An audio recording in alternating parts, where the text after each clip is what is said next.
much for joining us today as we will be baking our black bean brownie bars. You excited? Yeah. This is one of the desserts I always make around Halloween, and the kids enjoy it. I attempted to do it the last time, but they was eating way faster than I anticipated. And I was like, okay, I'm gonna do it from start to finish this time before we eat up half the batter. Right? Yeah. But thank you again for joining us. Please like and subscribe. And the more likes we have, the more videos we can produce. So thank you again for joining us. Stay tuned. Okay, so the things you will need a blender. You don't have to use a blender, but definitely if you have one, it makes it easier. You can use a spoon, you can use a fork, whatever you use to blend your ingredients. You will also need a pan that you're going to be cooking in. I'm using this size pan. I think it's like a 9 by something or another. And I have already sprayed it with our pan. You going to show them the pan one we use? Yeah. Okay, this is the one we use, olive oil. It's great. You will also need 1 can of black beans. I have already put it in my Ninja chopper. And you're going to want to, when you open the can, make sure you rinse them and strain them so that you don't have a lot of excess moisture. Also, you're going to need 3 eggs here. You're going to need 3 tablespoons of vegetable oil, of which we have here. It doesn't really matter which brand you use on most of this stuff. You're going to also need 1/4 cup of cocoa powder, which we have here. A pinch of salt. Bam. Vanilla extract, and we're using a Baker's brand. It works pretty well. You're going to need 3/4 cup of sugar. Instant coffee, and you're gonna also need to use 1/2 cup of semi-chocolate chips. Now for this, it works better if I use the Hershey's. They just have a different flavor to them or something. It literally tastes like a Hershey candy bar. You cannot have just one. And then all you do is we're gonna start with first chopping up our beans, and then we're gonna put the bean mixture in our bowl here, and then we're going to include all of our ingredients and mix them up. Okay,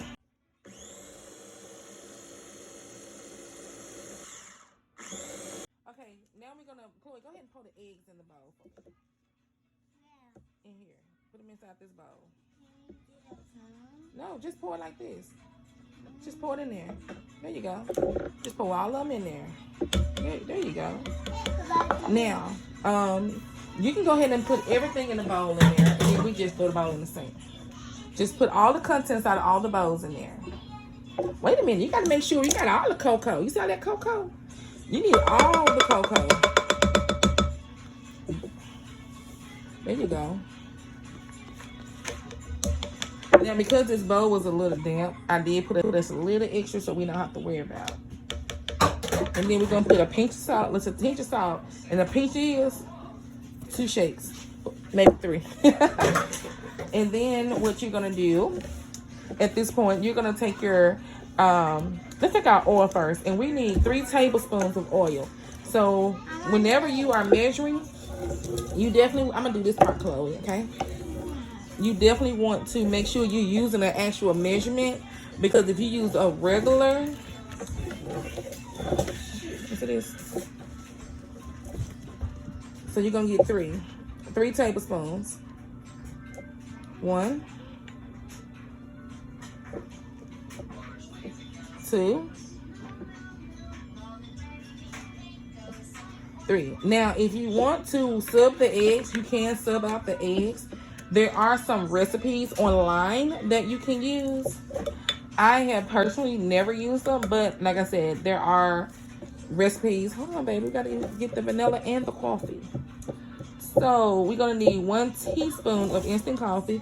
So I'm gonna look until I see the 1 teaspoon here. Y'all see that? Well, we already put that. That was the cocoa powder. We need this coffee. I'm using Folger's brand, and I am not getting sponsored for any of this. So thank you, Hersey's, and thank you, Folger's. Merry Christmas. Let's see if I can get this spoon in here.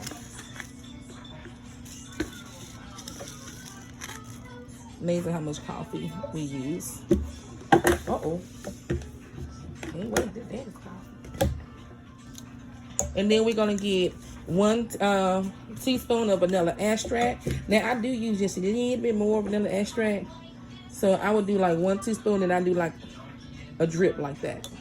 So I guess 1.5 or 1 1/8 teaspoon. But all you need is a 1.5. My kids like things a little extra sweet. And then, hold on, Chloe. We're gonna ask ourselves. Let's ask ourselves: did we put everything in? Yes. Did we put the black beans in? Yes. Did we put the eggs in?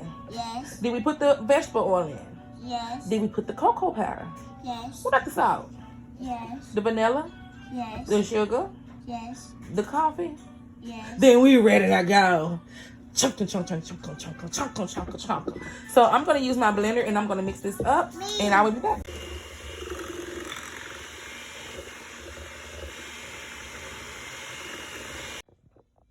How is it, Chloe? You love brownie batter? Okay, so I forgot to tell you, make sure you preheat your oven to 350. And here is the fun part. What we're gonna do, let me see this, Chloe. Roll your sleeves up. So you won't get chocolate all over yourself. And then what we're gonna do, and we're gonna spread this into. I want to do this. Okay. Our batter. Being careful that we don't. And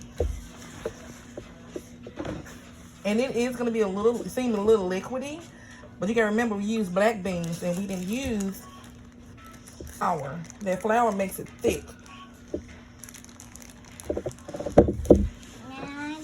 No, not yet. Hold on.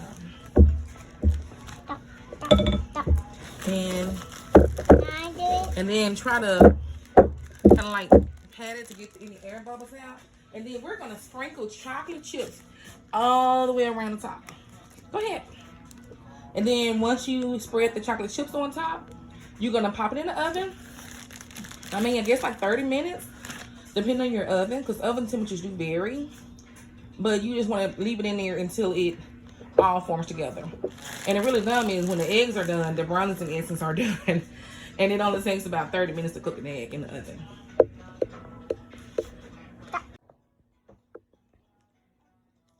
And then you can also make this a game or learning lesson, like following directions. What comes first? Did you complete the task? Hence why you heard me ask, did we forget anything? Because the lesson to learn is sometimes when you're cooking, you can be in a rush or be excited about something, and you can forget 1 or 2 things easily.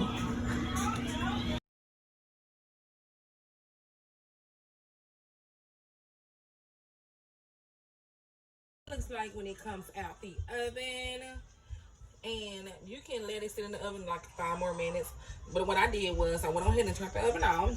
I'm gonna let it sit out. Now you see where I punctured it to make sure it was done. And you're gonna let it sit out for a few minutes, and then we're gonna put it back in the oven and just let the warmth of the oven kind of like just melt the rest of the chocolates down. And that is it. All right, and here we go. Now, as you can tell, I have cut it down the center. The next thing we're gonna do is we're gonna get our foil, and I did do small pieces. I can't do that one. My daughter got rotel on most of this stuff. How you get rotel on this stuff? Anywho, we're going to take out our brownie, and you'll know when it's good and cool because you can pick it up like this. And then we're gonna lay it in our foil like so. And then we're gonna bend down one side, bend down the other side like so. Bend down one side, the other side, and then you can just, roll it like this. And then you can place these in the refrigerator, and they'll be nice and chilled, cool, kind of like crunchy. And we'll be back. So, look at my head. I'm sorry.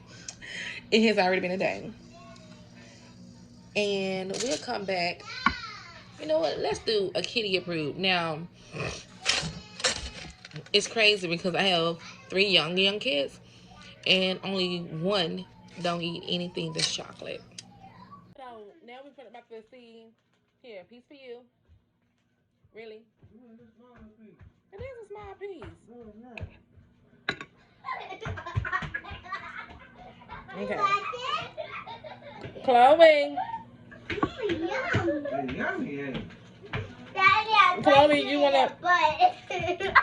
Chloe. The timer is going. You wanna take a piece? No, I got some. You like it? I'll put you I love it. You like it, ma'am? Yeah. Come here.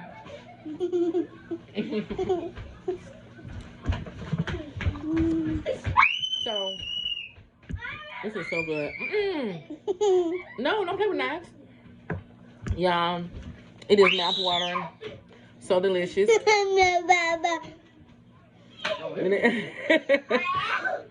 You got brownie mouth. Brownie and milk mouth. Anyway, thank you for joining me. Please like and subscribe.